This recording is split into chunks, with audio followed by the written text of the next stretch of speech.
It has now gone up to $310 by virtue of recent law. And Judge Brown, is that the same for district court judges as well? So, in Montana, we have low limits, $250, $310. Hardly enough generally to sway someone or to convince the public that someone is going to decide a case based upon a $310 contribution. Now, other states around the country have much higher limits, and some of them have no limits at all in their state. I was recently at a meeting with a justice from the Alabama Supreme Court. They have no limits. They have law firms sometimes and individuals who can contribute $50,000 or $100,000 to a judge's campaign. $310 isn't going to go far, but that kind of money, we're talking some serious money there. And obviously, with that increase in that kind of money being expended, the perception from the members of the public is someone's trying to buy some justice, and someone just might be successful in doing so because the stakes are so high. So here in Montana, I'm very comfortable with our limits on contributions for judicial races. Secondly, I talked about personal contributions, somebody who can afford to fund their own campaign. I'll get back to that in a minute. The third thing, though, I want to talk about is political action committees, or PACs. These groups are formed to further special interests, and what they do is they spend their money independently of the candidate. They have to be independent of the candidate's campaign.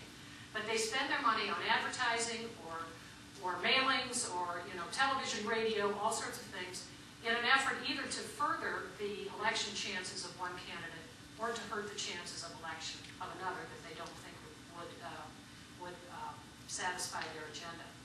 Now the problem is in judicial races that the candidates are typically not well known. I mean, it's much different if you talk about somebody running for governor who's been around the state and everybody knows him or her.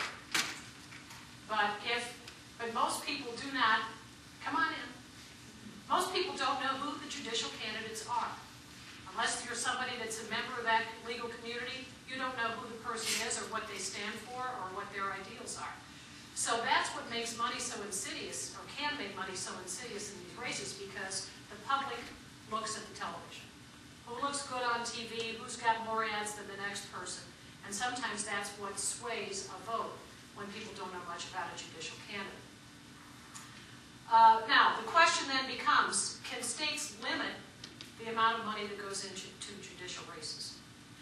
The proponents say it should be limited. We should have dignified judicial elections. They should be untainted by money. We shouldn't, as members of the public, have to suspect that maybe somebody's on the take in exchange for big contributions. But the opponents say no, we should not limit what people can do in judicial elections because that way we're inhibiting or infringing upon someone's right to free speech.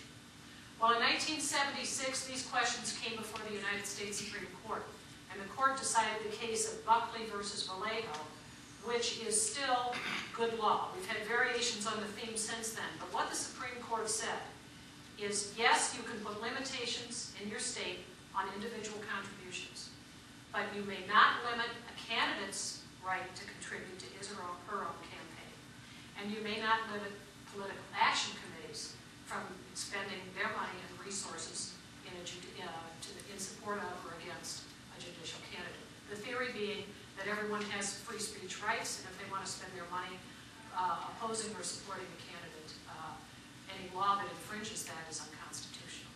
So we're going to have PACs.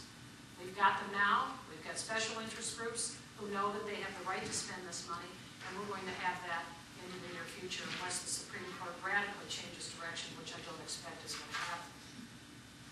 So let's talk about how money has affected some judicial races. Justice at Stake, which is the group that was in part responsible for this meeting that Janice Monsell and I attended some years ago, is a group that's been organized to keep the courts fair and impartial and independent through public education and grassroots reform. They did a study in 2006 of nationwide, or 2007, nationwide of judicial campaigns. While in 2000, TV ads ran in only 4 of 18 states with contested Supreme Court races. By 2006, 91% of states with judicial elections had television ads, either funded by someone's own campaign or funded by PACs that were opposing or supporting a candidate. In 2006, the average spending on TV airtime in state Supreme Court races exceeded $1.6 million. And in Alabama, TV spending was over $6.3 million in 2006. Now, historically, while candidates themselves have paid from their campaign funds to run television ads, by 2006, pro-business groups desiring the election of a particular candidate for a Supreme Court seat were responsible for more than 90% of all spending on special interest TV ads. Additionally, while lawyers used to be the group that funded some of these campaigns, by 2006, business interests had donated more than twice the amount of money to judicial campaigns than was given by attorneys. Now, if the ads are fair and if the ads are supportive of a candidate, you might say, what's the problem? The problem comes in, and luckily this has not happened in Montana, but the problem comes when these ads unfairly target the candidate that someone wants to defeat by either mischaracterizing that candidate's position on something, or, for example, if the person has been a district court judge, the ad says, he let a rapist out of jail, that kind of thing. Instead of paying attention to the legal problem that precipitated that, they try and paint a picture of somebody who, if they're not defeated, will be letting the criminals run rampant on the streets. Now, I want to talk to you briefly about Ohio, where there was a lot of money in judicial races. The New York Times ran an expose in 2006 entitled "Campaign Cash Mirrors a High Court's Rulings." And in this case, the Times recounted how in the weeks before one justice's election, he accepted thousands and thousands of dollars from political action committees of the 3 companies who were defendants in lawsuits that were coming before the court in a matter of months. Weeks after winning this race, the justice provided the swing vote, which gave victories to these defendants. I don't know if any of you have read The Appeal by John Grisham, but that's the exact horror story he paints, where someone is running, a woman, in fact my sister, I thought this was very sweet of my sister, she gave me this book to read while I was still waiting to find out if I had an opponent. And it's about a woman candidate who thinks that she's not going to have an opponent, and a group that had lost a huge case in that state and was hoping to overturn that case on appeal, decided to fund an opponent against her because that group thought that if they put this guy in office, by the time the appeal came before the court, he'd be the swing vote to reverse the judgment against him. So this is actually happening in different states. The Times found that 70 to 90% of the time in Ohio, one or more of the judges receiving significant dollar contributions from companies who were either defendants before their courts or people who had filed supporting briefs in these cases voted in favor of the contributor. Now, it could be simply because, and I hope it is simply because, the law and the facts of the case dictated that outcome. But obviously the perception of the public and the press, understandably so, is somebody just bought themselves a vote on the state Supreme Court. Which begs the question, if there is any prohibition on judges sitting on cases after receiving big dollar contributions from parties to the case.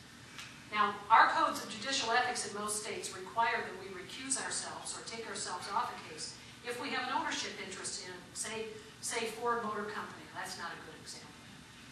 Some defendant, Microsoft or something. Say I have a big financial holding in that company. I own stock in it. I would have to take myself off the case.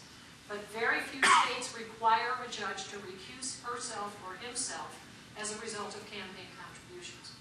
In 2005, the United States Supreme Court refused to force an Illinois Supreme Court justice to recuse himself from a lawsuit against State Farm, despite the fact that he had received over $350,000 in campaign contributions from State Farm lawyers, employees, and from other insurance groups that were filing supporting briefs in the case before the court. So, with that in mind, let's talk a little bit about other ways in which special interests can affect campaigns or judicial elections, and then we'll come down to the question of what we can do about it, if anything. There are 2 other methods other than money, and they both involve money as well, but there are other methods in which people try to affect the composition of a court.